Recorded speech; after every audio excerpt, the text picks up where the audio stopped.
Hello everyone, welcome to doctor Amit Kumar YouTube channel. Doctor Amit Kumar YouTube channel में आप सबका स्वागत है। देखो बच्चा, ये वीडियो बनाने का कोई मोटो नहीं था मेरे को लगा था कि आप लोग को इजीली समझ में आ जाएगा, बट शायद मैं गलत था। आप लोगों को समझने में परेशानी हो रही है। पहली बात, मैंने सिर्फ सेमेस्टर 6 वाले गर्ल्स सेक्शन के लिए मैंने अभी तक अलॉट किया है। तो ये जो वीडियो है बॉयज सेक्शन भी देख सकते हैं, गर्ल्स सेक्शन भी देख सकते हैं, ऐसा कोई इशू नहीं है। पीजी वाले स्टूडेंट भी देख सकते हैं, बट ये स्पेशली गर्ल्स सेक्शन वाले के लिए है। मैं सुबह से बहुत बार फोन रिसीव कर चुका हूं। तो सबसे पहली बात, प्रोजेक्ट से रिलेटेड क्वेरी आ रही है कि सर प्रोजेक्ट कैसे बनाना है, प्रोजेक्ट कितने पेज का होगा, प्रोजेक्ट किस साइज में होगा, प्रोजेक्ट का पेपर क्या होगा, ठीक ना, हैंड रिटेन होगा, कंप्यूटर से होगा, बहुत सारे तरह तरह के क्वेश्चंस आ रहे हैं। तो मैं आप सबको पहला बात बता दूं, वन बाय वन करके आपको मैं सारे क्वेश्चंस को आपको क्लियर कर देता हूं। आप प्रोजेक्ट जो है, मैंने लगभग 41 टॉपिक मैंने दे रखा है प्रोजेक्ट के लिए। सभी का ग्रुप मैंने बांट रखा है। 20-20 लोगों का एक ग्रुप बनाया है। बीच में एक रोल नंबर था, मेरे को ध्यान आ रहा है, एक मिनट रुक जाओ। हाँ, रोल नंबर 18 MCRBC 811082 से लेकर के 10838 तक का वो मिसिंग हो गया था। वो टाइपिंग करने में मेरे से गलती हो गया था, तो वो ब्लैंक छूट गया। तो उसके लिए मैंने आप लोगों को एक अलग टॉपिक दे दिया, disasters impact of corona virus covid during pandemic periods वाला जो टॉपिक था, tourism and hospitality industry in India का क्या इम्पैक्ट पड़ा है, उसको लेकर के आपको प्रोजेक्ट तैयार करने हैं। दूसरी बड़ी बात, वैसे बच्चे जिसका रोल नंबर नहीं मिल पा रहा है, वैसे बच्चे जिनका रोल नंबर नहीं मिल पा रहा है, जो आपके 18 सेशन वाले नहीं हैं, जो पुराने बच्चे हैं, जो 17 सेशन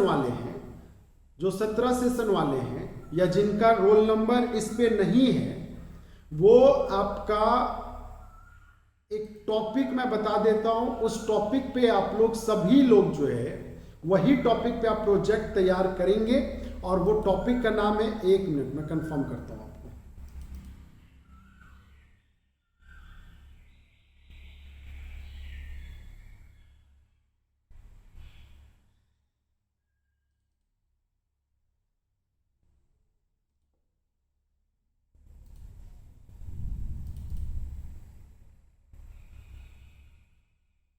हाँ, टॉपिक है अ क्रिटिकल स्टडी। अ क्रिटिकल स्टडी आप लोग लिख लेंगे जो लोग वीडियो देख रहे हैं। A critical study on human resource management practices in hospital organisation. Hospital organisation में, क्योंकि कोविड में आपने देखा होगा कि हॉस्पिटलिटीज पे बहुत सारे काम हुए, तो हॉस्पिटल ऑर्गेनाइजेशन में ह्यूमन रिसोर्सेज मैनेजमेंट का क्या प्रैक्टिसेस का क्या क्रिटिकल स्टडी, इसके बारे में आपको बतानी है। तो मैं फिर से रिपीट कर देता हूं, a critical study on human resource management practices in hospital organisation. इस टॉपिक को लेकर के जिस भी विद्यार्थी का रोल नंबर वहां पे नहीं आ रहा है, वो विद्यार्थी बना लेंगे। ठीक है, पहली बात ये तो खत्म हो गया। दूसरा क्वेश्चन था कि सर हमारा प्रोजेक्ट जो है वो कंप्यूटर मेड होने चाहिए या फिर सॉफ्ट कॉपी हैंड रिटेन होने चाहिए। तो देखो बेटा, ऐसा मैं एक बात बता दूं, प्रोजेक्ट जो होता है ये आपका कंप्यूटर सॉफ्टवेयर से बनता है। जो MS वर्ड आप यूज करते हैं, माइक्रोसॉफ्ट वर्ड जो MS ऑफिस पैकेज का है, इसके द्वारा बनाया जाता है। या फिर पेज मेकर जो बच्चे जानते हैं वो पेज मेकर के द्वारा भी बनाते हैं, बट कोई बात नहीं, आप वर्ड जानते हो, आप वर्ड से बनाओ। ठीक है, MS वर्ड से बनाओ। सेव एज के ऑप्शन में जाकर के आप वहां पे जब क्लिक कर लेंगे तो आपको सेव एज PDF फॉर्मेट मिलेगा, उसमें सेव कर लेना। एंड देन इसके बाद एक कॉपी प्रिंट आउट निकाल करके स्पाइरल बाइंडिंग करके आप अपने पास रखना। जब कॉलेज आपसे मांगेगा, अगर मांगता है तो आप उस कॉलेज को प्रेजेंट करिए। अगर नहीं मांगता है तो फिर अपने पास ही रखिए, ठीक है। प्रिंटिंग करने में अगर 60 पेज का बनाओगे, अगर 2 रुपया भी लेता है प्रिंटिंग वाले लोग तो 120 रुपया लेगा, उससे ज़्यादा क्या लेगा आपका, तो 100 रुपया अपने पास ही रहेगा, ठीक है। अगर मांग देता है तो वेल एंड गुड, जब मांगेगा तब हम लोग दे देंगे। एक कॉपी मैंने अपना मेल आईडी आप सभी को प्रोवाइड कर रखा है, amit.ismr.online@gmail.com, ठीक है। तो जो भी प्रोजेक्ट बनाएंगे बीकॉम सेमेस्टर 6 वाले विद्यार्थी, वो प्रोजेक्ट को उस मेल आईडी पे भेज देंगे। मेल आईडी का भेजने का जो अंतिम तिथि है वो है आपका 30 जून तक। और पेंडेमिक पीरियड में आपको जो प्रोजेक्ट जो तैयार करने हैं वो सिर्फ आपका सेकेंडरी सोर्सेस पे यूज करेंगे, ठीक है। प्राइमरी सोर्सेस अगर आप करना चाहें तो आप गूगल फॉर्म एक बनता है, ये में गूगल में जा करके आप गूगल फॉर्म क्रिएट करके अगर बना सकते हो तो वेल एंड गुड, नहीं बना सकते हो तो सेकेंडरी सोर्सेस यूज करिए। गूगल फॉर्म भी जो क्या होता है, घर बैठे जो है आपके कॉन्टैक्ट वाले लोगों को डेटा पूछा जाता है, गूगल फॉर्म दे दिया जाता है, वो आपको फिल करके फीडबैक देते हैं, तो एक अलग कॉन्सेप्ट है, ठीक है ना। तो अगर वो आती है, आपको आता है तो वेल एंड गुड, नहीं आता है तो आप सेकेंडरी सोर्सेस यूज करिए, क्योंकि पेंडेमिक पीरियड में आप ना कहीं कोई बाहर नोटे आप जा रहे हैं, ना कहीं कोई ऑफिस विजिट करने का ऑप्शन दिया जा रहा है, ठीक है। अच्छा, वैसे विद्यार्थी, जिन विद्यार्थी के पास कंप्यूटर, लैपटॉप या फिर कैफे सामने नहीं मिल पा रहे हैं, जो सामर्थ्य नहीं है, तो वैसे विद्यार्थी जो है हैंड रिटेन भी अगर देते हैं तो वो एक्सेप्टेबल होता है, बशर्ते उसका हैंड रिटेन का जो राइटिंग जो होगा वो बढ़िया होना चाहिए, अच्छा होना चाहिए। मार्क मिलेगा, ठीक है, ऐसा नहीं है मार्क्स नहीं मिलेगा, लेकिन प्रयास करिए कि आपका कंप्यूटर से बना हुआ प्रोजेक्ट होना चाहिए, ठीक है। अच्छा, फ्रंट पेज में मारवाड़ी कॉलेज का लोगो, मारवाड़ी कॉलेज का नाम, एंड देन उसके बाद जो सबमिट कर रहे हैं वो आपका प्रोजेक्ट का नाम, आपका सेशन, रोल नंबर, ठीक है, ये सारे होंगे। और गाइड के भी नाम होंगे, एक साइड होगा सुपरवाइज्ड एंड गाइडेड बाय और एक साइड होगा आपका सबमिटेड बाय। तो गाइड का नाम क्या डालना है, नहीं डालना है, वो मैं बाद में बता दूंगा, पहले अभी आप प्रोजेक्ट बनाइए, ठीक ना। उसमें भी गाइड का नाम में मैं 20-25 का ग्रुप बना करके सारे टीचर्स का अलग अलग अलॉट कर दूंगा कि आप वो जो है वहां से जैसे 1 से लेकर के 50 रोल नंबर तक, 50 से लेकर के, तो वो अलग से अलॉटमेंट कर दिया जाएगा, वहां पे वो गाइड आपको कर देंगे, ठीक है। तो उसके अकॉर्डिंग जो है गाइड का नाम आप कर लीजिए, ठीक है। अच्छा, जो ग्रुप जो बन रहा है, मैं एक चीज मैंने देखा वो बहुत अच्छा मेरे को लगा कि आप लोगों ने एक ग्रुप ही तैयार कर लिया, ठीक है ना, कि रोल नंबर जैसे 800 से लेकर के 819 तक है, तो उसका एक ग्रुप है, वो analysis of impact of GST है, तो उस सारे बच्चे ग्रुप में आ गए, तो कर सकते हो, वेल एंड गुड, बहुत अच्छा वो इनिशिएटिव है, ठीक है ना, वो बहुत अच्छा इनिशिएटिव है। उसमें सारे लोग मिलजुल करके प्रोजेक्ट बनाएंगे, ठीक है। और किसी भी तरह का और भी समस्या है, ठीक है, तो आप उसको आपस में सॉल्व करिए। और एकदम सिली क्वेश्चन मैं देखता हूं बच्चों को कि सर हैंड रिटेन होना चाहिए, कंप्यूटर होना चाहिए, ये होना चाहिए। जब मैं इतना अच्छा से समझा रहा हूं, आप वीडियो को लास्ट तक देखते नहीं हो, ठीक ना, और आधे में ही क्वेश्चन पूछने लगते हो। तो पहले आप सारे चीजों को देखो, ठीक है ना, आपको सारा चीज समझ में आ जाएगा, ठीक है। ऐसा नहीं है, प्रोजेक्ट कोई बहुत बड़ा चीज नहीं है, 30 जून तक आपको समय दिया गया है, ठीक ना। आप गूगल में देखेंगे तो बहुत सारा प्रोजेक्ट का सैंपल आ जाएगा। मैंने आपको इससे पहले वाले वीडियो में मैंने ऑलरेडी आपको ये डिस्कस कर रखा है कि हमारा जो ये होगा लेक्चर, मतलब जो प्रोजेक्ट का जो कंटेंट होगा वो क्या क्या होगा, इंट्रोडक्शन जाएगा, ऑब्जेक्टिव जाएगा, लिटरेचर रिव्यू जाएगा, ठीक ना, रेफरेंसेस जाएंगे, फाइंडिंग जाएंगे, कंक्लूजन जाएंगे। तो वो सीक्वेंस ऑर्डर मैंने आपको दे रखा है, ठीक है। पहला पेज जो है टाइटल पेज होगा, देन एब्स्ट्रैक्ट पेज होगा, देन इसके बाद डिक्लेरेशंस होगा, देन सर्टिफिकेट होगा, ठीक है। तो ये सब भी मैंने डिस्कस आपके साथ ऑलरेडी जो है कर रखा है, ठीक है। तो आप पहले वो वीडियो देखिए, फिर भी अगर इसके बावजूद भी डाउट होगा तब फिर आप मेरे से कांटेक्ट करिए। हाँ, लेकिन बिना पूरा वीडियो देखे हुए अगर आप कांटेक्ट करेंगे, ठीक है, तो बेटा क्या है ना, तभी से हमको लगता है मैं 100 कॉल से ज्यादा अटेंड कर चुका हूं, पता नहीं आप लोग कैसे इतना छोटा डाउट आपका हो जाता है, ठीक है।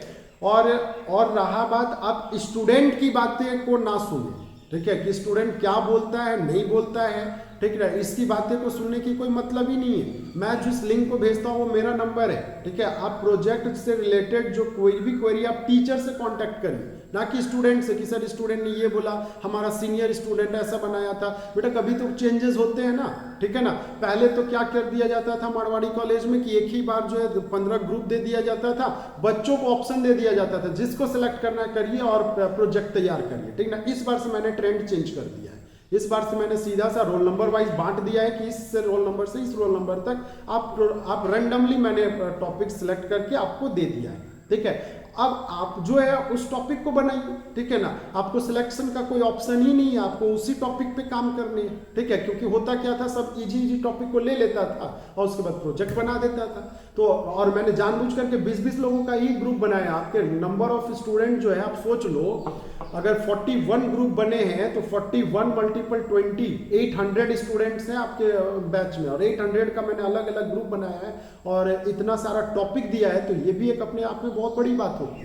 तो आप इसको अच्छे से पॉजिटिवली लीजिए, प्रोजेक्ट को पॉजिटिवली बनाइए, क्योंकि जब आप हायर स्टडी करने जाते हो, जब आप पीएचडी करने जाते हो, तो पहला ही लाइन होता है आपका सिनॉप्सिस तैयार करना। और अगर आप आज से अच्छे से करोगे तो ये सिनॉप्सिस का ही पार्ट है, ठीक ना। जब आप रिसर्च करने जाते हो तो बोलता है कि आप जो है अपना रिसर्च पेपर लेकर के आइए, आप अपना रिसर्च प्रपोजल लेकर के आइए, ठीक ना। तो प्रपोजल क्या होता है, वही 30-40 पेज का होता है कि हम जब रिसर्च करेंगे, मान लेते हो कि मैं बात कर रहा हूं, एक टॉपिक मैंने दे रखा है आपके ये में, the logistic challenges in online shopping, a focused study on Ranchi, ठीक है। मतलब आपका ऑनलाइन शॉपिंग, क्योंकि आज की डेट में आपको पता है कि पेंडेमिक पीरियड है, सब घर बंद पड़ा है, आप सब लोग जो है ऑनलाइन शॉपिंग, इवन मैं जो ये शर्ट पहना हूं ये भी मैंने ऑनलाइन ही कल परसों खरीद रखा था, ठीक है। तो सारे जितने भी शॉपिंग होने लगे हैं वो सब ऑनलाइन शॉपिंग होने लगे। तो ऑनलाइन शॉपिंग का क्या चैलेंजेस आ रहा है आज की डेट में, ठीक ना, ये चीज को आपको देखना है, ठीक है। उस चीज का प्रोजेक्ट बनाना है। अगर यही चीज आपको थेसिस लिखना होगा तो वही थेसिस जो है, प्रोजेक्ट आपका 60-70 पेज का जाएगा, थेसिस जो है वही चीज जो है आपका 300 पेज 250 पेज के चले जाते हैं, वो थोड़े और लंबे हो जाते हैं। रेफरेंसेस की जगह वहां बिब्लियोग्राफी लिखे जाते हैं। तो जब आप पीएचडी करोगे तो आप उस टाइम मेरे से कांटेक्ट करना, मैं उस टाइम गाइड करूंगा आपको, ठीक है ना। अभी भी जितने रिसर्चर लोग हैं वो लोग आते हैं, कांटेक्ट करते हैं, तो वो लोगों को मैं बताता हूँ कि इस टाइप से आप काम करिए, ठीक है, ऐसे आप करिए तो आपका पीएचडी कवर हो जाएगा, ठीक है। तो आपका ये पहला सीढ़ी है, ये पहला सीढ़ी है। तो इसको आप पॉजिटिवली लेंगे और अच्छे से प्रोजेक्ट बनाएंगे जितना, क्योंकि 70 मार्क्स का 75 मार्क्स का प्रोजेक्ट है और 25 मार्क्स का आपका वाइवा होगा। वाइवा इसी से होगा, ऑनलाइन वाइवा होगा, ठीक ना। फिर भी एक दो क्वेश्चन ने पूछा कि सर वाइवा का क्या कॉन्सेप्ट है, तो भैया पहले आप प्रोजेक्ट बनाओ, ठीक ना। वाइवा की बाद की बातें करेंगे, ठीक है। बच्चे क्या करते हैं ना कि सर हम बीकॉम कर लेंगे तो हमारा जॉब क्या मिलेगा। भैया पहले बीकॉम तो करो ना आप, ठीक ना, तब जॉब की चिंता करो, ठीक है। आपने बीकॉम किया ही नहीं, एडमिशन लेने से पहले ही आप सोच रहे हैं अरे सर बीकॉम करेंगे तो हम क्या करेंगे, बीकॉम के बाद एमकॉम कर लेंगे तो कितने का सैलरी मिलेगा।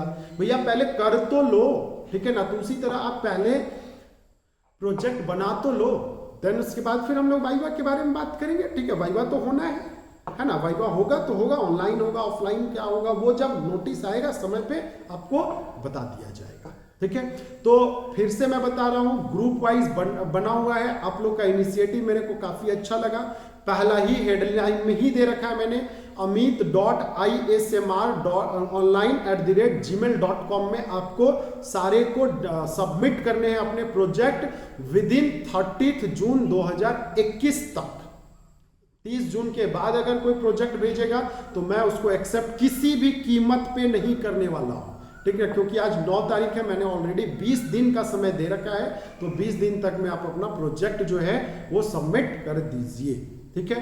तो ये है आपका एक बेसिक क्वेश्चन, बेसिक इंफॉर्मेशन, ठीक है। तो अगेन फिर से मैं रिपीट कर रहा हूं, किसी भी तरह का समस्या हो तो स्टूडेंट से क्वेरी ना करके, स्टूडेंट से डिस्कस ना करके आप टीचर से डिस्कस करें, ठीक है। टीचर आपको सही गाइड करेंगे, ठीक है। और प्रोजेक्ट जो है वो सॉफ्ट कॉपी जो है पीडीएफ का जो बनेगा। अब जैसे बच्चे पूछ रहे हैं सर A4 साइज क्या होता है, नालायक जब तुम लोग वर्ड में काम करते हो तो वर्ड में पेज सेटअप में जाकर के जो A4 होता है वही A4 साइज होता है। अब जब आप हैंड रिटन करोगे, हैंड रिटेन करोगे तो आप कोशिश करना, ठीक है ना, कि लाइन रूल वाला जो एक पेज होता है, मेरे पास वो पेज नहीं है, ठीक ना, जिसमें वो लाइनिंग होता है, एक साइड व्हाइट होता है, एक साइड ये होता है, तो या तो आप वो भी यूज करो, ठीक है, या तो वो यूज करो, या तो फिर आप जहां पे ग्राफ यूज करोगे वहां पे व्हाइट पेज डाल देना, जहां पे नॉर्मल रहेगा वहां पे दोनों साइड में रूल यूज करिए। तो ये तो कॉमन सेंस वाली बात है, आप ग्रेजुएशन के स्टूडेंट हो, ये सब चीज तो क्वेश्चन पूछना ही नहीं चाहिए आपको, ठीक है। तो जहां पे आप अगर हैंड रिटेन बना रहे हैं तो लेकिन मैं अगेन फिर से रिपीट कर रहा हूं, हैंड रिटेन जो है आप कोशिश करें कि हैंड रिटेन ना बनाए, ठीक है, क्योंकि हैंड रिटेन में थोड़े मार्क्स जो है वो कम हो जाते हैं ड्यू टू राइटिंग और ड्यू टू वो जो विजिबिलिटी होता है वो थोड़ा अच्छा नहीं आ पाता है, तो टीचर उसको देख नहीं पाता, पढ़ नहीं पाता है।